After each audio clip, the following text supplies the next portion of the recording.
What's up guys, it's Cobalt here and welcome back to another video. Today's video is once again in collaboration with Littlest Pet Shop because they sent me some new products from Wave 6. So in this video I figured that I would be opening the new pet pair sets, which are these pets that come with the fuzzy tails. Now personally I'm not really a fan of this gimmick, but I was still very curious to see how they would look in real life. And if you guys are interested in purchasing these for yourself, I actually saw them at several Target locations. So here's what they look like in their little display boxes, and I'll be putting a link down below to the Target website along with the codes so you guys can be guaranteed to get all the pets in this series. Here's what the front of the box looks like. You can see one of the pet pairs featured here with the crouching cat and the dragon, and on the back side you can see all 4 pairs that you can collect. I'm definitely the most excited to see the dragon and the 2 new cat molds. And for those of you guys who are curious just like I am, after the unboxing portion I am also going to be figuring out if the tails are possible to remove. But without further ado, let's get right on into it. Okay, here's everything in box number 1. They look so weird packaged like this, but we got the card for the pink cat, so this is one of the new molds here, and I'm actually so glad that this is the ones that we're starting off with because this is a pet from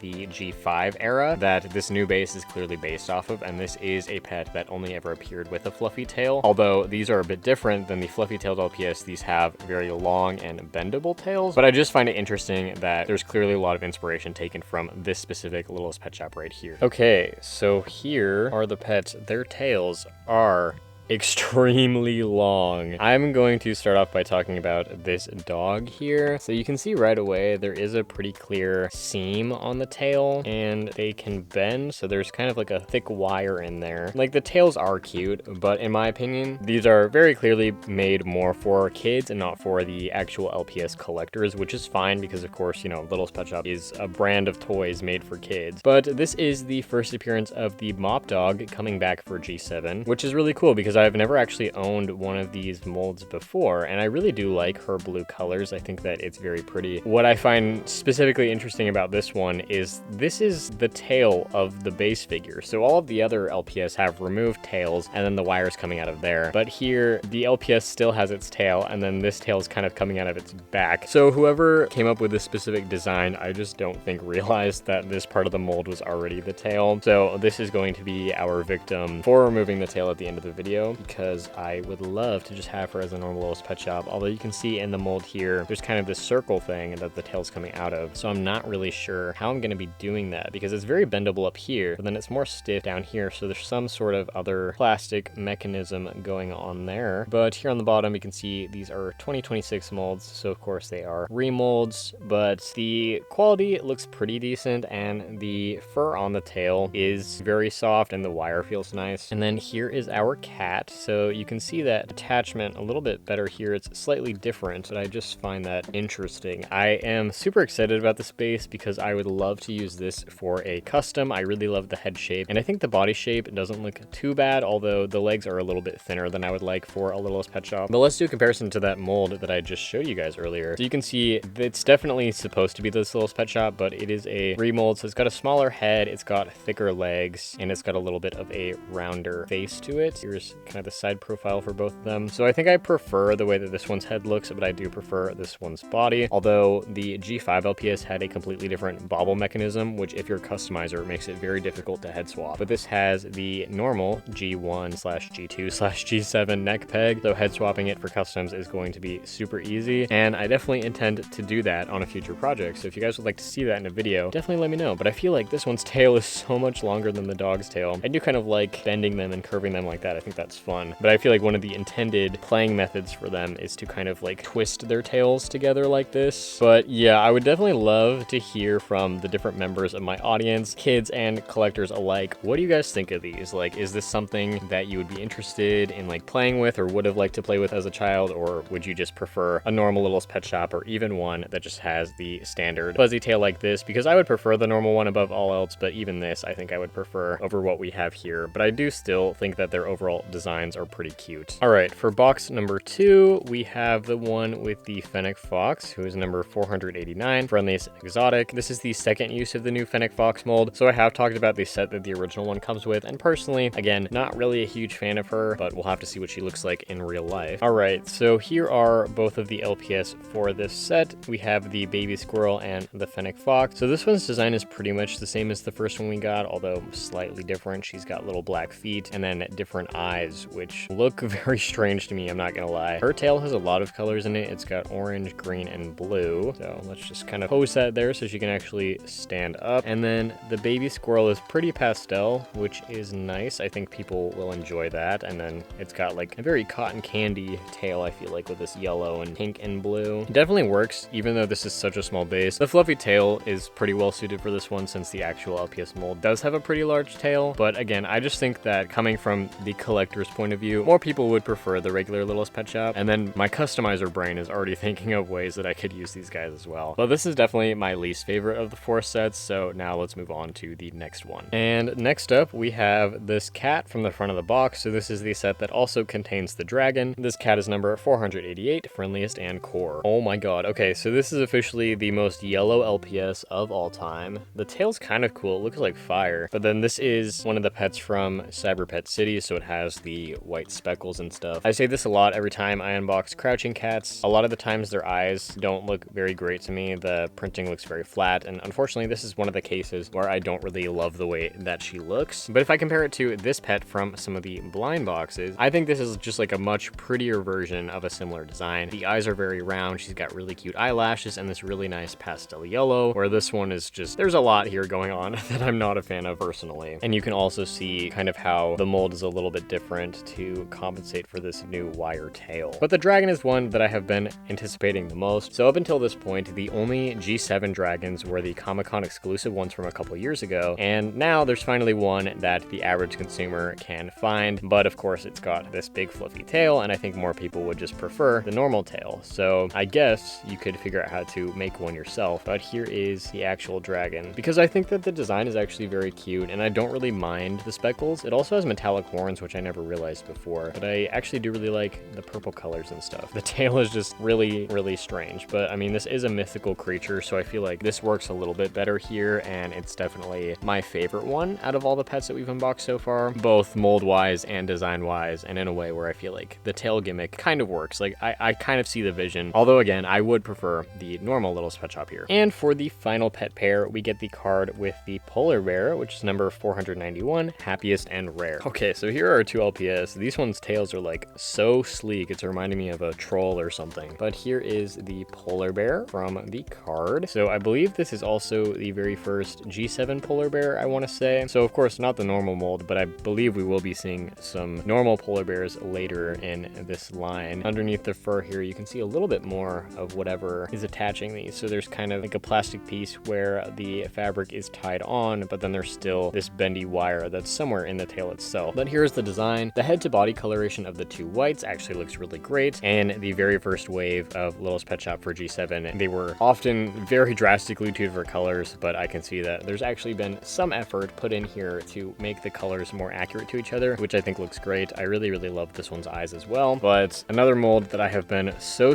curious about is this snow leopard. So this is another new mold. I actually like the color of this one's tail a lot. I think this might be my favorite color-wise, but this is another mold that is similar to the pink cat in the sense where it feels inspired by G5 and G6 rather than G1 and G2, but here it is. So I think that this one's pretty cool. I do, however, feel like she doesn't really have much of a neck though. I wish get a little bit more there, because even again, bringing it back to this cat, I just feel like her head kind of sits a little bit higher, and then this one just feels like the head goes straight into the body, especially if we look at it from the side here. The head is very round. I actually really like the colors and the designs, and the spots I think are cool. And then I do like the way that the legs are designed, where they actually have like more structure to them instead of just kind of a straight line that goes down, kind of demonstrated by this dog here. You can actually see like the different joints of the leg, I suppose, which some Littlest Pet Shop have and some don't. So it's kind of just like a random detail, but I just think that that looks kind of cool. And then of course we do still have the normal bauble here. So this is another one that I would be very interested in head swapping. But I feel like my biggest problem with this LPS in particular is that I would love to see what this mold's actual tail would look look like in the actual plastic version.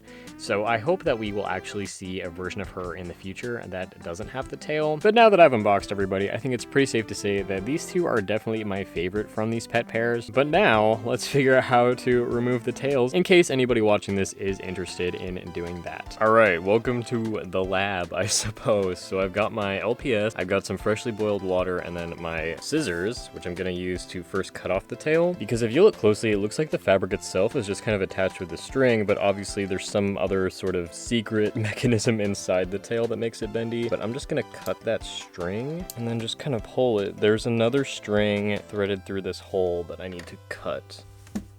Oh, okay, so here's the tail fully destrung. This could still be cool or something, so I don't know, I'll save that. But here is the mystery component. This is not what I was expecting, but here's the bendy wire. I'm sure it's a metal wire inside, but this is just a plastic casing, and then obviously there's some other plastic piece here so that it's not sharp. And then here's the weird extra thing that's kind of glued into the circle that we see here on the mold. So now I'm going to put this in my boiling water, and hopefully that will dissolve any glue that's in here, and then I can just kind of pull this piece out. Okay, I accidentally left her in there for like 10 minutes, but I'm going to see if it's removable now. I low-key don't think it is. Oh my god, see, look at how squishy her head is. Don't leave your LPS boiling for that long, please.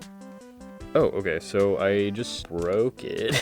I just kind of twisted it, and it did not come out the way that I was expecting, but technically I still get it off. I mean, either way, if you do successfully pull this thing out, there is still this kind of like plastic lump back here that this specific base has, so you probably just have to like cut or Dremel that off if you're really committed to removing this part of the Littlest Pet Shop. But now, she is totally normal, and again, I wanted to use this LPS because she already has the tail molded on, so I feel like she's kind of the perfect candidate to be the most normal pet afterwards. And the quality of these ones feels exactly the same as a normal Littlest Pet Shop. So if you wanted to try this for yourself, now you can, but either way, at least you know what the inside of the fuzzy tail looks like. Okay, off camera really quickly, I did successfully remove it from the dragon like I was trying to do with the dog. So here is what the little piece of the body looks like if this is fully removed instead of just cut off. So there's kind of just a big hole there now. But I feel like the dragon is pretty promising. It really just looks like they just cut the tail off instead of doing a big modification to the mold like the circle that the dog has on its back. But maybe you can see me give this guy a tail in a future video. But anyways, guys, thank you so much for watching this video, and of course thank you once again to Littlest Pet Shop for sending me some of the packs that I opened here. Again, if you would like to purchase these for yourself, they are currently available at Target, link down below in description, and the codes for each corresponding set will be down below as well. But I'm definitely most interested in hearing your guys' thoughts because I'm definitely on the fence with these guys. Some of the designs I like, some of the new molds I like. It's just the actual tail gimmick I think is just that. It's a gimmick that's not going to last very long. But I do completely understand toy companies trying out various things to see what will stick and what won't. So definitely let me know all your thoughts on that. And of course, tell me which of the pets in general was your favorite. Thanks again for watching, and I will see you guys all in my next video. Bye!